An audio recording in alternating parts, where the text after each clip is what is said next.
오늘 이 시간엔 회개해야 삽니다 라는 제목으로 말씀을 나누겠습니다.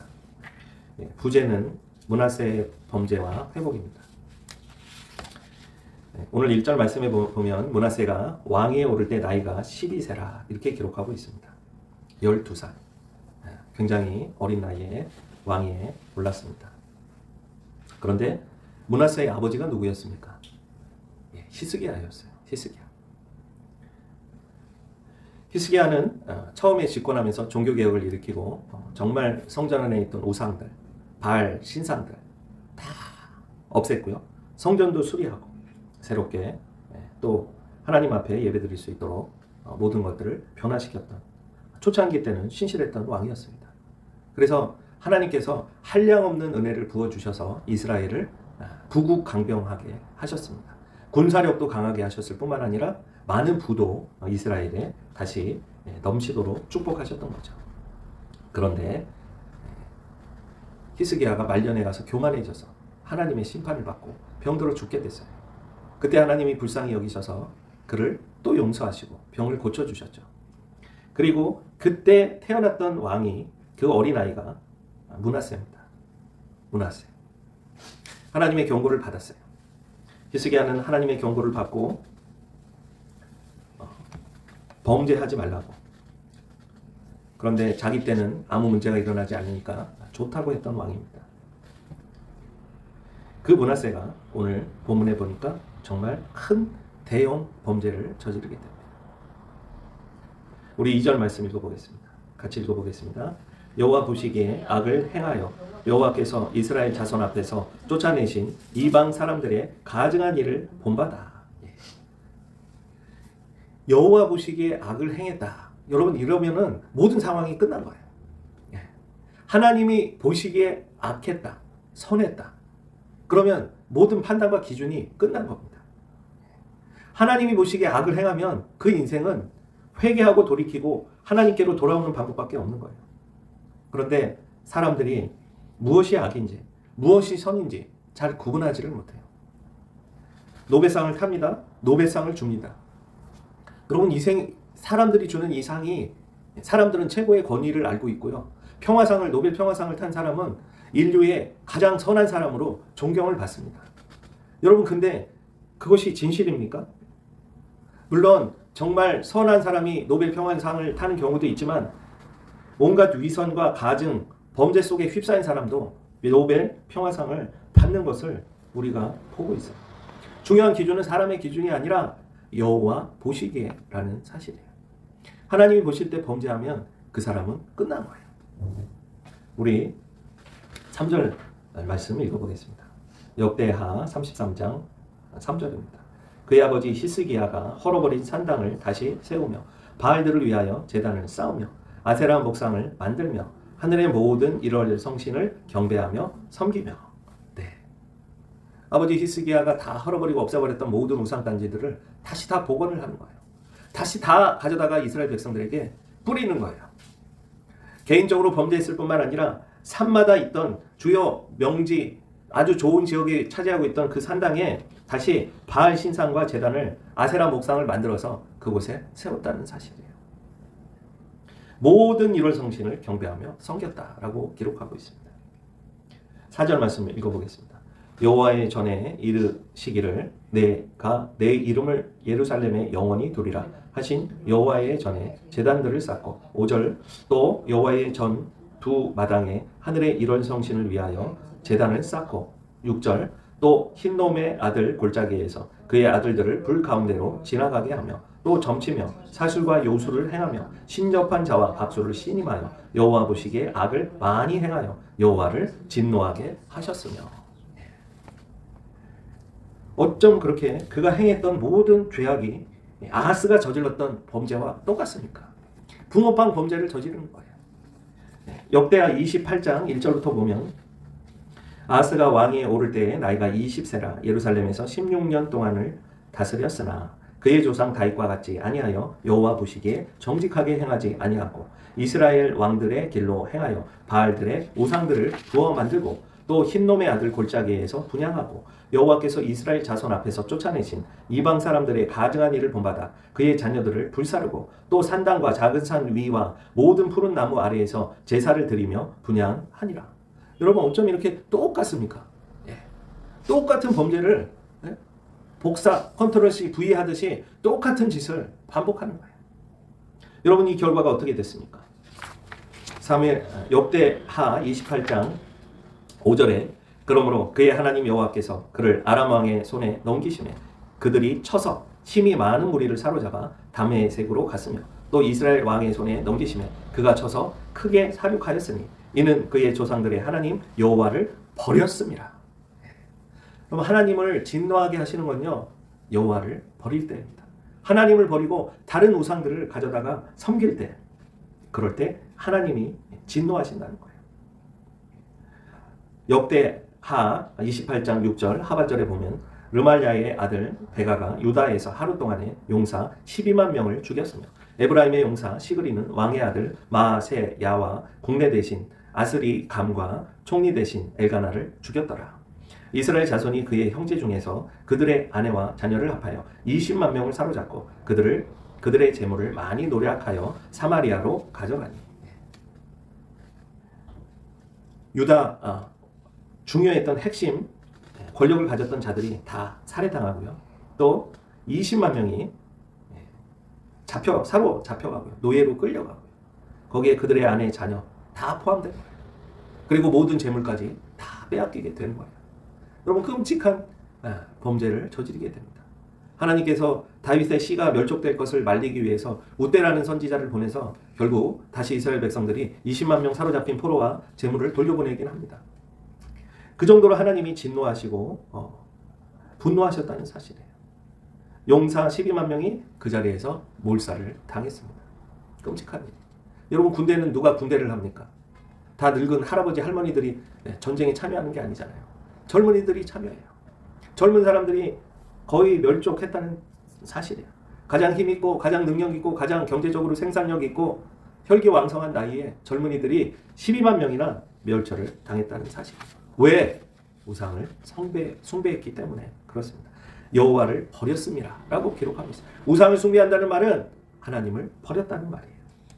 여호와를 버린 인생은 결코 축복을 받을 수가 없어요. 우리 다시 본문으로 돌아와서 역대하 33장 7절 말씀 읽어보겠습니다. 또 자기가 만든 아로생인 목상을 하나님의 전에 세웠더라. 옛적에 하나님이 이 성전에 대하여 다윗과 그의 아들 솔로몬에게 이르시기를 내가 이스라엘 모든 지파 중에서 택한 이 성전과 예루살렘에 내 이름을 영원히 둘지라. 그리고 8절에 뭐라 그러셨어요? 이게 중요한 말씀이에요. 8절 같이 읽겠습니다. 만일 이스라엘 사람이 내가 명령한 일들 곧 모세를 통하여 전한 모든 율법과 율례와 규례를 지켜 행하면 내가 그들의 발로 다시는 그의 조상들에게 정하여 준 땅에서 옮기지 않게 하리라 하셨으나. 하나님의 약속을 잘 지키고 우상을 섬기지 않고 여호와 하나님만 경배하면 다른 지역으로 이사갈 일이 없다는 거예요. 다른 곳으로 노예로 끌려갈 일이 없다는 거예요. 하나님이 약속하신 그 가나안 젖과 꿀이 흐르는 땅에서 자손 대대로 영원히 행복하게 살 수 있다는 말이에요. 그런데 그들은 어떻게 했습니까? 9절 말씀 읽겠습니다. 유다와 예루살렘 주민이 므낫세의 꾀임을 받고 악을 행한 것이 여호와께서 이스라엘 자손 앞에서 멸하신 모든 나라보다 더욱 심하였더라. 얼마나 이 므낫세의 범죄가 심했냐면 이전에 행했던 모든 자들보다 더 악을 행했다는 거예요. 더 하나님을 진노하게 하셨다는 사실입니다. 아하스가 행했던 것보다 더욱 악하게 이러한 범죄를 행했다는 사실이에요. 여러분 근데 중요한 메시지가 있어요. 12절에 보면 그가 회개를 합니다. 우리 다 같이 12절 말씀 읽어보겠습니다. 그가 환난을 당하여 그의 하나님 여호와께 간구하고 그의 조상들의 하나님 앞에 크게 겸손하여 기도하였으므로 하나님이 그의 기도를 받으시며 그의 간구를 들으시사 그가 예루살렘에 돌아와서 다시 왕위에 앉게 하심에 므낫세가 그제서야 여호와께서 하나님이신 줄을 알았더라. 므낫세가 돌아왔어요. 므낫세가 회개했어요. 여러분 왜 회개하게 됩니까? 10절 11절 말씀 같이 읽어보겠습니다. 여호와께서 므낫세와 그의 백성에게 이르셨으나 그들이 듣지 아니하므로 여호와께서 아수르 왕의 군대의 지휘관들이 와서 치게 하시매 그들이 므낫세를 사로잡고 쇠사슬로 결박하여 바벨론으로 끌고 간지라. 바벨론으로 끌려가고 나서야, 바벨론의 포로로 사로잡히고 나서야 그때 깨달았어요. 여러분, 이렇게라도 깨닫는 게 은혜입니다. 두들겨 맞고 하나님의 징계를 받고, 그래도 하나님이 사랑하니까 징계도 하시고 하나님께서 이렇게 벌을 주시는 거예요. 사랑하지 않는 자는 벌도 내리시지도 않고요, 치지도 않으세요. 그냥 내버려 두세요. 우리 다 같이 14절, 15절부터 16절까지 읽겠습니다. 그 위에 다윗성 바 기온 서쪽 골짜기 안에 외성을 쌓되 어문 어기까지 이르러 오벨을 둘러 매우 높이 쌓고 또 유다 모든 견고한 성읍에 군대 지휘관을 두며 이방신들과 여호와의 전에 우상을 제거하며 여호와의 전을 건축한 사내와 예루살렘에 쌓은 모든 제단들을 다 성 밖에 던지고 여호와의 제단을 보수하고 화목제와 감사제를 그 제단 위에 드리고 유다를 명령하여 이스라엘 하나님 여호와를 섬기라 하매. 180도 삶을 변화되는 삶을 살게 되는 거예요.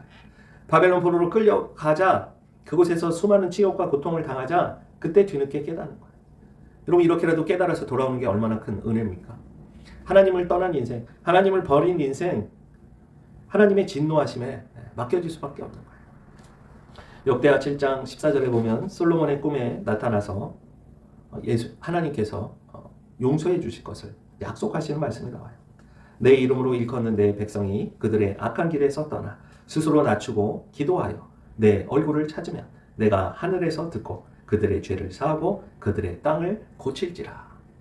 주보 오늘 제일 앞면에 있는 그 성구 말씀이죠. 역대하 7장 14절 말씀입니다. 많은 분들이 암송하고 있어요. 회개하고 돌아오면 하나님께서 죄를 사하시고 그들의 땅을 고쳐주실 것이다 라고 말씀하세요. 땅은 기반이에요. 땅은 내 삶의 터전입니다. 이곳이 안전해야 되는 거예요. 이곳이 평안해야 되는 거예요. 내가 머무는 땅이 고통을 주고 아픔을 주고 범죄가 드글드글한 지역이어서는 안 된다는 말씀이에요. 그 땅을 고쳐주시겠다 말씀하시는 거예요. 우리 15절부터 17절까지 읽겠습니다. 이제 이곳에서 하는 기도에 내가 눈을 들고 귀를 기울이니 이는 내가 이미 이 성전을 택하고 거룩하게 하여. 역대하 7장입니다. 제가 읽겠습니다. 15절부터 17절까지 말씀 되겠습니다.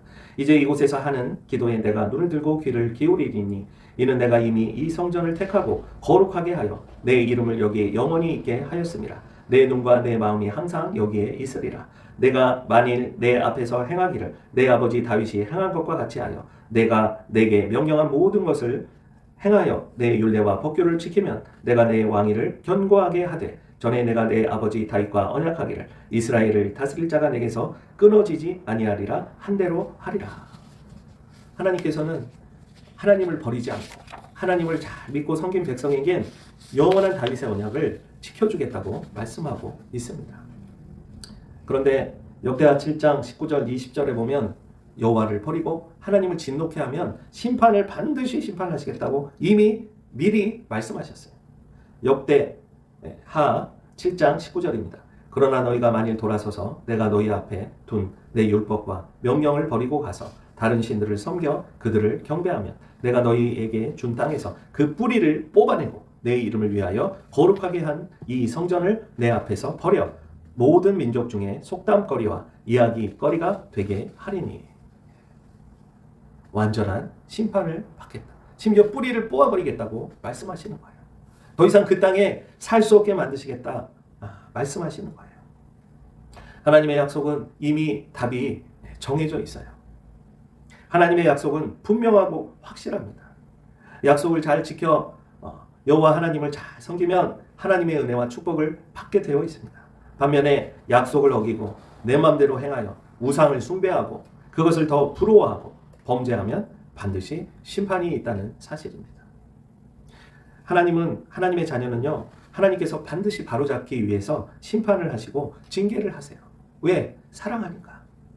버림받은 자들은요, 징계도 없고 심판도 없어요. 그들에겐 최후의 심판만 있을 뿐입니다. 잠언 3장 11절 12절에 내 아들아 여호와의 징계를 경히 여기지 말라. 그 꾸지람을 싫어하지 말라.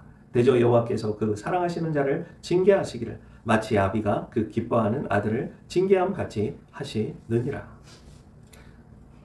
정말 어려운 상황에 놓여 있습니까? 처해 있습니까?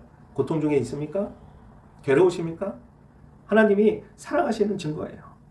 히브리서 12장 6절에 주께서 그 사랑하시는 자를 징계하시고 그가 받아들이시는 아들마다 채찍질 하심이라 하였으니 너희가 참음은 징계를 받기 위함이라. 하나님이 아들과 같이 너희를 대우하시나니 어찌 아버지가 징계하지 않는 아들이 있으리요. 징계는 다 받는 것이오늘 너희에게 없으면 사생자요 친아들이 아니니라. 또 우리 육신의 아버지가 우리를 징계하여도 공경하였거늘 하물며 모든 영의 아버지께서 더욱 복종하며 살려하지 않겠느냐. 그들은 잠시 자기의 뜻대로 우리를 징계하였거니와 오직 하나님은 우리의 유익을 위하여 그의 거룩하심에 참여하게 하시느니라. 무릇 징계가 당시에는 즐거워 보이지 않고 슬퍼 보이나 후에 그로 하여금 연단받은 자들은 의와 평강의 열매를 맺느니라. 아멘. 하나님이 사랑하시니까 징계를 하시는 거예요. 친자식이니까 징계를 하시는 겁니다. 라오디게아 교회에서도 요한계시록에 보면 하나님께서 열심히 회개하라고 말씀하세요. 요한계시록 3장 19절에 무릇 내가 사랑하는 자를 책망하여 징계하노니 그러므로 내가 열심을 내라 회개하라 이렇게 말씀하셨어요. 사랑하는 자를 책망하고 징계하시는 거예요. 그때 우리는 회개해야 할 줄 믿습니다. 므낫세는 이렇게 회개하고 하나님께로 돌아왔어요. 그런데 그에게 2% 부족한 신앙이 있었죠. 17절 말씀이에요. 역대하 23장 17절입니다. 우리 같이 읽겠습니다. 백성이 그의 하나님 여호와께만 제사를 드렸으나 아직도 산당에서 제사를 드렸더라. 예. 이게 무슨 말이에요? 예. 아직도 산당에서 제사를 드렸다는 거예요. 여러분 예배는 어디만 드리라고 그랬어요? 성전에서만 드리라고 그랬어요. 근데 편하자고 편리하자고 산당에 가서 제사를 드리는 거예요. 예. 지금은 자유롭게 됐어요. 지금은 예수님의 이름으로 어느 교회나 가서 다 예배를 드릴 수 있게 됐어요. 예. 지금은 예수님이 우리의 교회의 머리 되셔서 누구든지 예수님을 믿는 성도들이 모이는 교회에서 자유롭게 어느 곳에서나 예배를 드릴 수가 있습니다. 그런데 이때는 하나님께서 정해놓으신 거예요. 어디서 예배 드리라고요? 성전에서만 예배 드리라고. 지금도 같은 말씀이에요. 성전이 교회에서 예배 드리라는 말씀이에요. 아직도 산당에서 제사를 드렸더라. 예. 하나님의 말씀을 정확하게 이해를 못했어요. 어떤 사람은 다른 예수님 아닌 다른 종교에서 드린 예배 제사 이게 뭐가 문제냐? 다 종교를 갖는 것은 착하고 선하게 살기 위한 건데 그런 마음으로 다른 종교에 드린 예배 제사 괜찮지 않냐? 예수님만 예배를 받으시기 때문에 그렇습니다. 예수님의 이름으로 그분이 우리 대신 십자가에서 피를 흘려 용서해 주셨기 때문에 그분의 이름으로만 예배를 우리가 드릴 수 있는 거예요. 므낫세는 이것을 잘 몰랐습니다. 우리는 그렇게까지 하면 안 되죠. 회개하고 돌이키는 것까지는 잘했지만 그는 2% 부족한 신앙을 가졌어요. 18절부터 20절까지 읽겠습니다. 므낫세의 남은 사적과 그가 하나님께 한 기도와 선견자가 이스라엘 하나님 여호와의 이름으로 권한 말씀은 모두 이스라엘 왕들의 행장에 기록되었고 또 그의 기도와 그의 기도를 들으신 것과 그의 모든 죄와 허물과 겸손하기 전에 산당을 세운 곳과 아세라 목상과 우상을 세운 것들이 다 호세의 사기에 기록되니라. 므낫세가 그의 열조와 함께 녹음해 그의 궁에 장사되고 그의 아들 아몬이 대신하여 왕이 되니라. 므낫세가 세상을 떠나고 이제 그의 아들이 제사를 그 예배를 다시 이어서 드리게 되었는데 그런데 아몬은 어떻게 했습니까? 아몬이 회개한 므낫세를 본받아야 되는데 회개하기 전에 므낫세 아버지를 그대로 본받았어요. 22절 말씀 읽겠습니다. 그의 아버지 므낫세의 행함같이 여호와 보시기에 악을 행하여 아몬이 그의 아버지 므낫세가 만든 아로색의 모든 우상에게 제사하여 섬겼으며 이 아몬이 그의 아버지 므낫세가 스스로 겸손한 같이 여호와 앞에서 스스로 겸손하지 아니하고 더욱 범죄하더니 더욱 범죄했다고. 말씀하고 있어요. 아버지가 만들었던 그 우상을 다시 다 가져다가 없애버렸던 그 우상을 다시 만들어서 섬겼던 거예요. 더욱 범죄하면 빨리 죽어요. 예. 왕이 몇 년을 다스렸다 기록하고 있어요. 21절 말씀 읽어보겠습니다. 아버니 왕이 오를 때 나이가 22세라 예루살렘에서 2년 동안 다스리며. 예. 몇 년 생활했다고요? 왕으로 몇 년을 살았다고요? 2년. 예. 빨리 범죄하면 빨리 죽습니다. 더욱 범죄하면 더 빨리 죽습니다. 끔찍한 최후를 맞이해요. 24절 말씀 읽어보겠습니다. 그의 신하가 반역하여 왕을 궁중에서 죽이며. 가장 신실한, 가장 믿을 만한 신하에게 배신을 당해서, 반역을 당해서, 죽임을 당해서 그의 인생이 만 24세 나이로 끝나게 되는 거예요. 왜? 더욱 범죄했기 때문에. 더욱 범죄하면 빨리 죽습니다. 25절 말씀 읽어보겠습니다. 백성들이 아몬 왕을 반역한 사람들을 다 죽이고 그의 아들 요시야를 대신하여 왕으로 삼으니라. 그의 짧은 인생이 끝나고 반역했던 자들도 백성들이 다 잡아 죽이고 그의 아들 요시야를 대신하여 왕으로 삼으면서 역대하 33장 말씀이 끝나게 됩니다. 여러분, 이 말씀이 주는 교훈이 뭐예요? 회개하라는 거예요. 범죄하지 말라는 거예요. 하나님께만 예배와 제사를 드리라는 겁니다. 다른 우상들을 부러워하지 말고 따라가지 말고 기도해야 된다, 예배해야 된다 말씀하고 있습니다. 기도하겠습니다. 좋으신 하나님, 오늘 본문 말씀을 통해 우리가 진정 무엇을 믿고 따라야 하는지 말씀을 깨달았습니다. 므낫세의 범죄를 통해 또 아몬의 범죄를 통해 우리가 어떻게 살아가야 할지, 이 힘든 세상, 이 어려운 세상, 이 고난 많은 세상에서 우리가 어떤 자세와 또 하나님을 향한 예배를 드려야 할지 깨달았습니다. 하나님, 우리를 불쌍히 여겨 주옵소서. 우리는 틈만 나면 바알과 아세라 상이 너무도 좋습니다. 이 세상 금은보화가 너무나도 좋고요.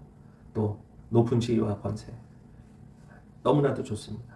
좋은 대학과 좋은 직장 가고 싶습니다.